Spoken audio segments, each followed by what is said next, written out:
नमस्कार माझ्या सर्वांना, मी शिवानी. गावाकडच्या स्वादमध्ये आपलं खूप खूप मनापासून स्वागत आहे. तर आज मी तुमच्यासोबत शेअर करत आहे मोतीचूरच्या लड्डूची रेसिपी. अगदी साध्या आणि सोप्या पद्धतीने दिवाळीच्या फराळामधली ही सेकंड रेसिपी आहे. आणि यामध्ये मी बिना झाऱ्याने कसे मोतीचूरचे लड्डू बनवायचे, अगदी मोतीसारखी बुंदी कशी पाडवायची हे तुम्हाला सांगणार व रसरशीत असे मोतीचूरचे लड्डू कसे बनवायचे. चला तर सुरू करूया आजची रेसिपी. तर मोतीचूरचे लड्डू बनवण्यासाठी काय करायचं, एका भांड्यामध्ये आपल्याला 1 कप बेसन घ्यायचं आहे आणि यामध्ये आपल्याला चिमूटभर असा फूड कलर टाकायचा आहे. केसर ऑरेंज फूड कलर टाकायचा आणि त्याला अगोदर मिक्स करून घ्यायचं पूर्ण बेसनामध्ये असं घोळून घेतल्यासारखं. नंतर यामध्ये मी 1 कप पाणीसुद्धा घेतलेलं आहे. जेवढं बेसन घेतलं तेवढ्या हिशोबाने पाणीसुद्धा घेतलेलं आहे, पण आपल्याला पूर्ण पाण्याची आवश्यकता पडत नाही. तर सुरुवातीला मी यामध्ये अर्धा कप पाणी टाकलं आणि त्याला अगोदर मिक्स करून घेतलं.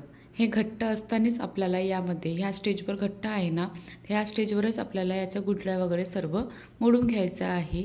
जे छोटे फार असे बेसनाचे गडे वगैरे असेल ना, ते चमच्याने किंवा विस्कलने किंवा हाताने असे फेटून आपल्याला पूर्ण एकसारखे असं बॅटर तयार करून घ्यायचं आहे. ते थोडंसं घट्ट वाटलं तर आणखी यामध्ये मी थोडंसं पाणी टाकलं आणि आता आणखी 1 चम्मच पाणी टाकलं. तर यामध्ये काय करायचं, अर्धा कप टाकल्याच्या नंतर आपल्याला बरोबर हिशोबाने थोडं करून पाणी टाकायचं आहे. तर आत्ता हे बॅटर ऑलमोस्ट तयार झालेलेच आहे. जितकं प्रमाणामध्ये बुंदीचं बॅटर बनवतो ना, त्या हिशोबानेच बनवायचं आहे.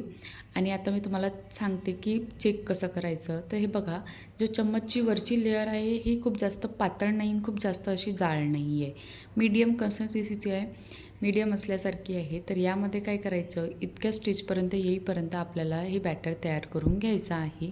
आणि बघू शकता की जेव्हा थीम पडत आहे अगदी छोटे मोतीसारखे पडत आहे, टप टप टप टप अशी. तर अशा प्रकारे आपल्याला हे बॅटर तयार करून घ्यायचं आहे.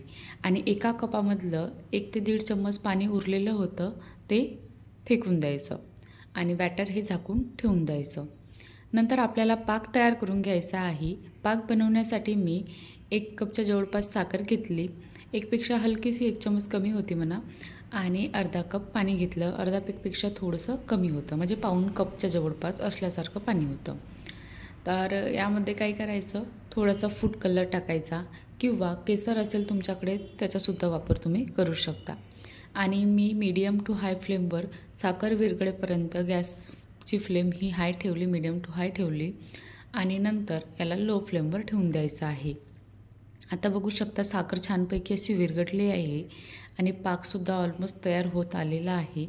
तर यामधलं मी थोडंसं घेते थेंबभर आणि चेक करून बघते की झाला की नाही झाला आहे.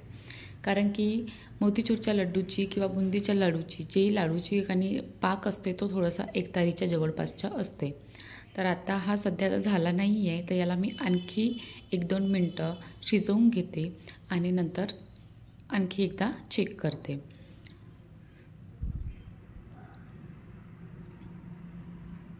ज्यावेळेस आपण पाक चेक करतो त्यावेळेस काय करायचं, गॅसची फ्लेम ही लो ठेवायची.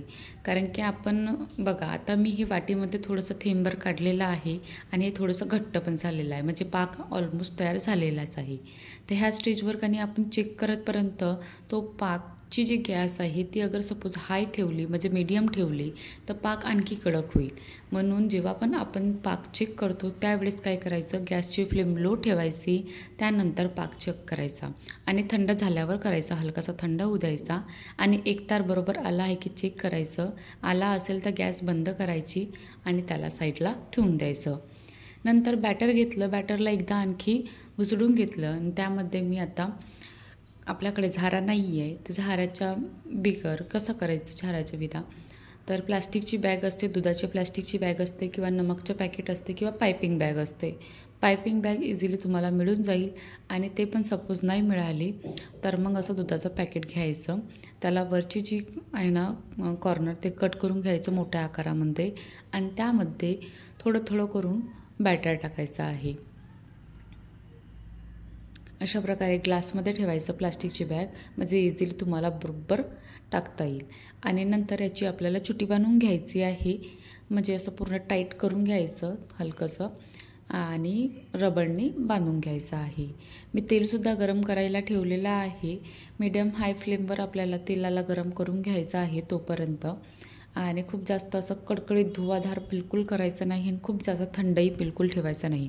धुवाधार ठेवाल तेल गरम करायला तर ते बुंदी करपून जाईल आणि कमी ठेवाल तर बुंदीला शेपूट येऊन जाईल ना चेपटीसुद्धा होऊन जाईल.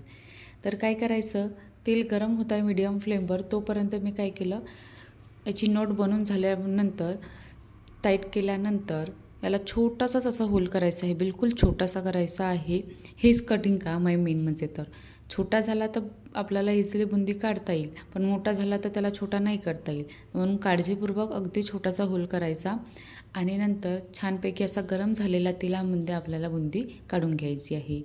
एकाच जागेवर करायची म्हणजे इझिली आपल्याला बरोबर ते साईडने अशी पसरून जाते. आता हे जी बुंदी आहे पहिल्या याचीवाली मी काढून घेतली आहे आणि तुम्ही बघू शकता जी बुंदी आहे ती अगदी छानपैकी असे छोटे मोतीसारखे बनलेली आहे. तुम्हाला मी आणखी एकदा दाखवते की एवढ्या अंतरावर आपल्याला जी प्लास्टिकची बॅग आहे ती हातामध्ये धरायची आहे आणि एकाच जागेवर पण बुंदी काढली ना तर बरोबर ती आपोआपच साईडला चालली जाते. आणि ह्या वेळेस काय करायचं, गॅसची फ्लेम ही मीडियम ठेवायची आणि ज्या वेळेस आपण काढतो त्यावेळेस लो ठेवायची. आत्ता मी गॅसची फ्लेम लो ठेवली आहे आणि शिजली की नाही शिजली कसं चेक करायचं की जे बबल्स आहे साईडचे ते अगदी कमी झालेले आहे. ज्यावेळेस हे वरचे बुंदीच्या वरचे बबल्स कमी होईल त्यावेळेसच आपल्याला बुंदी काढून घ्यायची आहे. आणि आणखी एकदा सांगते की गॅसची फ्लेम ही लो करून घ्यायची, कारण की आपण थोडं काढतपर्यंत काय होते की बाकीची बुंदी करपून जाते, म्हणून लो ठेवायची. अशा प्रकारे मी बाकीची पण बुंदी बनवून घेतली आणि आता पाक थंड झालेला होता बुंदी काढतपर्यंत. तर मी पाकाला आणखी थोडंसं गरम करून घेतलं, कारण की थोडंसं कोमटसर पाहिजे तर हलकासा मी याला गरम करून घेतलेला आहे. आणि गरम करून झाल्यानंतर यामध्ये काय करायचं, जी बनवलेली बुंदी आहे ती टाकायची आणि गॅसची फ्लेम ही लो ठेवायची आणि याला मिक्स करून घ्यायचं पूर्णपणे असं. आणि लो फ्लेमवरच आपल्याला 1-2 मिनटं याला थोडंसं असं परतवून शिजवून घ्यायचं आहे, म्हणजे पाक आतपर्यंत जाईल बा. जो पाक असते ना तो पूर्ण म्हणजे बुंदी पिऊन घेईल बा, पूर्ण ॲब्झॉर्ब करेल बा, इतपत आपल्याला या गॅसवर शिजवून घ्यायचं आहे. तर तुम्ही बघू शकता ऑलमोस्ट पेत आलेला आहे बुंदीनी पाक. तर मी यामध्ये विलायची पावडर आणि मगज बी टाकलं, याला मिक्स करून घेतलं आणि नंतर एका दुसऱ्या भांड्यामध्ये आपल्याला काढून घ्यायचं आहे. ह्याच कढाईमध्ये नाही ठेवायचं, कारण की नंतर काय होते की गरम असल्यामुळे ते काय होते आणखी थोडीशी म्हणजे लूज पडल्यासारखी होते किंवा मग कडक होऊन जाते. तर मी दुसऱ्या भांड्यामध्ये काढून घेतलं आणि याला थोडंसं थंड होऊन द्यायचं. गरम असताना लाडू बरोबर बांधता येत नाही, हाताला चटके लागते. आणि 10-15 मिनटानंतर 15-20 मिनटानंतर याचे मी लाडू बांधून घेतलेले आहे. तर बिलकुल असे टाईट वगैरे म्हणजे असं खूप असं फ्रेशरनी वगैरे बांधत नाही बसायचं. हलक्या हाताने पण तुम्ही बांधायला गेलं ना तर इझिली बांधता येईल असे लाडू आहे. बघू शकता किती छानपैकी बांधण्यात येत आहे. तर अशा प्रकारे आणि तुम्ही बुंदीसुद्धा बघू शकता अगदी मोत्यासारखी छान दिसून राहिली आहे आणि एक अलग बरोबर छानपैकी असं दिसत आहे. बिलकुल अशी म्हणजे मिक्स झालेली किंवा अशी कोरडी वगैरे नाही आहे, अगदी रसरशीत झालेली आहे आतपर्यंत. आणि सपोज काय होते कधी की कोणते जो बेसन आहे ना ते जास्त पाणी ॲब्झॉर्ब करते.